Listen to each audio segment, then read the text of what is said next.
Okay, we are live. Good morning, everyone. Happy Monday. I hope everyone had a good weekend. We got to wish Kim a happy birthday first. Thank Happy you. birthday, Kim. Thank you. I'm one of these people that since cancer treatment, I believe every year is such a gift that I do like birthdays are a big deal. Like they're always a big deal, but now I just so appreciate that I'm here again. So Yeah, you know what? That is a good lesson right there because I always like, oh, it's a birthday. Who cares? Like every day's a birthday. Like I always brush it off, but I think you're right. It's something to be appreciated and enjoyed and yeah, no, celebrated. I wake up and it's like I made it another year. Yay. Oh my God. Well, I'm glad you're here for Marketing Monday and for always. Actually, we're doing Mindset Monday today. I'm not even sure I changed the title now that I say it out loud. But anyway, this is a great topic. This is something that I think so many people suffer from. And that's part of what, why I'm a coach is helping people with their confidence and how when you don't have enough confidence in your own business process and know that you are right on top of your game all the time. Sometimes you can get the client can influence you in changing your system. And you realize that that's not something that's really, in the end, didn't work out for you. Correct. And if you would have told me a month ago that my lack of confidence would impact the situation I have, then it was a lack of confidence, I wouldn't have believed it. It was I overcompensated. And then now that since I overcompensated and I was trying to modify my system to fit her process, then it ended up now it looks like a whole lack of confidence because I wasn't able to meet up to that because it didn't fit into our processes and I couldn't make it work. So 100% agree. But would like to challenge people that sometimes we don't even realize that when we're overcompensating all the time, that really it's maybe a lack of confidence in our systems and process. It's true because when you're so used to changing everything you do for other people, it's a pattern that a lot of people develop over their lifetime, tends to be heavier in women. Not that I don't like to generalize usually, but I find in my own practice with the coaching that I find more women lack confidence than men. And what happens is one client comes along and says, this is the way I want to do it. This is the way I want you to do it. I'll give an extreme example. I want you to message me every single day and give me the status of what's going on. And like they're dictating to you how they feel your process should be. And again, that's an extreme example, although I have heard it. And then suddenly you're like, oh, okay, like to please that client, I'm going to message them every day. And to please that client, I'm also going to increase the amount of on-site meetings or Zoom meetings with them by this amount because that's what they're saying they need. And the whole time, it's because you are thinking, maybe my system and my process isn't good enough. So maybe they are onto something. So let me try to accommodate. And then you realize you're not making enough money for that client. Right.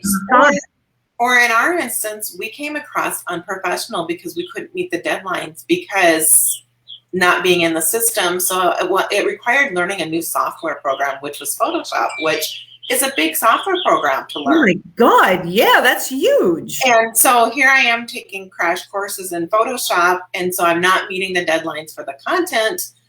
And so I look very unprofessional. And if there's one thing that I hate is looking unprofessional. Like I want the best for our clients and I want to serve them with integrity and, being very professional. And when it was just so frustrating. So yes. Oh my God, you always are so professional with your clients and the tasks that you say you are going to achieve. So yeah, if somebody's making you go outside a system that you've set up that is successful for 99% of your clients, well, you have to think, is this one client really being reasonable? Is this one client my ideal client? If they're not willing to come into a proven system of successfully posting and getting engagement on your social media, which is what you do for people, then they're not your ideal client. Right. And maybe she would have switched to my system, but I didn't even really give her the option. She just said, this is how I do it. And it's like, okay, I'll do it this way. And it's like, oh, well, maybe I should have just said, this is what works for 99% of my people. This is what we're doing. And let's try my system and see if it can't work effectively for you also, because that will keep her costs down too, because then we are within the system that we're used to, and we have a very efficient system, and being able to keep people's investment at an affordable rate because our systems are efficient. Yes. And what just popped into my mind and then popped right out of my mind. Oh, like a story. So in the past, I have had potential clients local to me say, well, I want to coach with you, but only if you'll coach with me in person.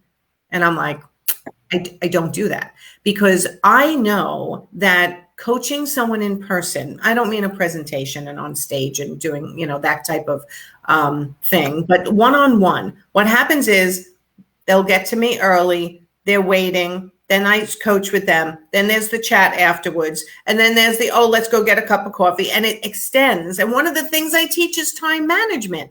So I said, as much as I wanted to work with some of these clients, I would be like, unfortunately, it works best for you and for me if we do our sessions via Zoom, because it's efficient time management. And that's part of what I'm going to teach you to be, is more efficient with your time. And you know what? If I wasn't the coach for those people who wanted to coach in person, then so be it. I made sure I stuck to my system because I know what's successful, how I can get my clients from point A to point B. This is how we do it. And when one client comes along and tries to change it, I'll consider, is there an enhancement to my program I can give? But I will not change the world for one person, because I know what I do is successful. And that is something that confidence has taken years to develop. And that's the stage that most people are in with their business. Like, am I confident enough in what I'm delivering to my client and our systems that I can hold tough and not be swayed by their comments? Right. And I think especially like with new designers or even new coaches or anybody new in the service business, is sometimes we do let those boundaries be crossed because we want the business. But as we become busier, in order to keep our business to grow to that next level, I'm finding the hard way that the systems have to be in place and the boundaries have to be in place, or else it doesn't serve anybody well. Correct. You know what? There's different skills that you need to learn, practice, and secure at each stage of business growth.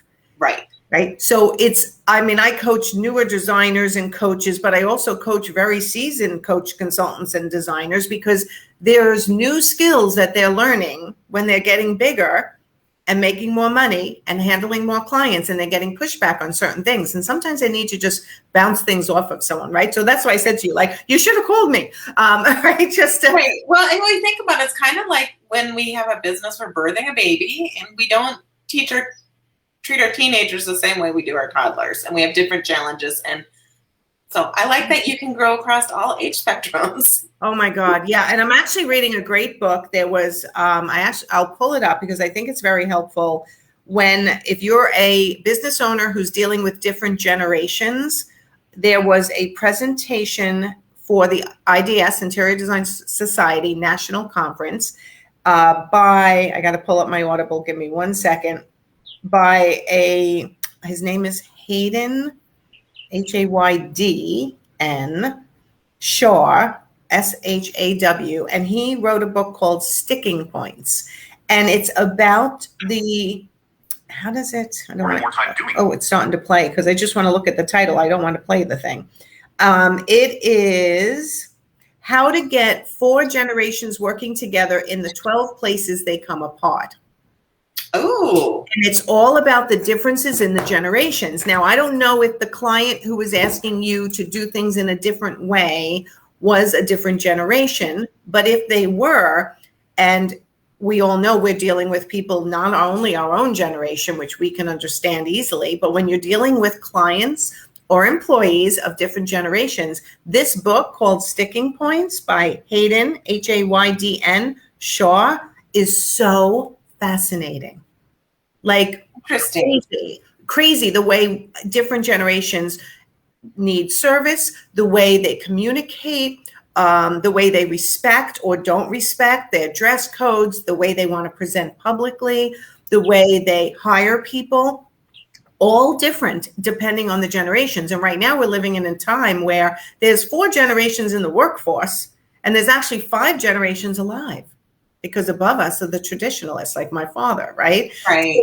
When it comes to how, like, if you feel like you're lacking confidence in yourself, and it sometimes makes you change your business model, and it might because someone of a different generation possibly is making those requests, understanding their generational needs and the way they make decisions could be very beneficial. Very much so. I'm going to have to check that book out. Thanks. I know. I want to get it on my website. It's really, I just started it myself, but even the PDFs that he gives are just so clear and concise on how different generations make decisions and handle life differently. So really fascinating. So was the person who asked you to change your service model of a different generation?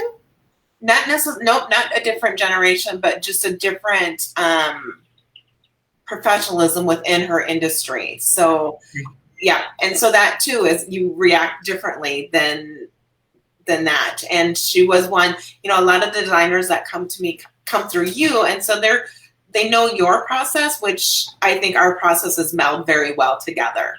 And so it was just a different process that she was used to, and it was definitely me just trying to be over accommodating. I was going through all the health stuff, and so you just kind of like, sure, whatever. And I'm sure that if I would have said, hey, this is our process, she would have probably been accommodating, but it was me and the season of life where it's like, oh, I kind of forgot about it. Kind of forgot about my boundary a little bit. So right. Well, the good news here is you tried her way, didn't work well. So you know that your way that you have and you service your clients is working. So you go back to that and you never do that again. Right.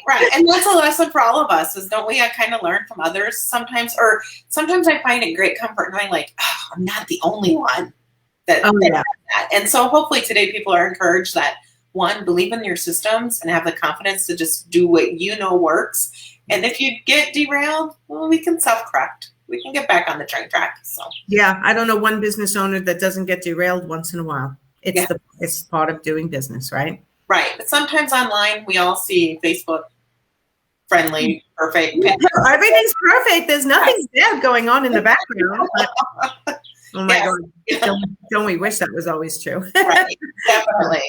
All right. Well, thank you for sharing your story today, Kim. And if you are suffering from a lack of confidence in your systems or in your process, or just being pushed around by clients too much, and you're looking to become more like, I don't know, like stable and confident in your systems, and able to communicate your systems to your clients in a way that makes them understand why you do it that way, definitely reach out to me. That's definitely one of my superpowers, is to go, stand in your ground because of the track record this system has. And if your system doesn't do well as in your track record, then it's time to switch it. And then you need to reach out to me too. Definitely. And you have your great book.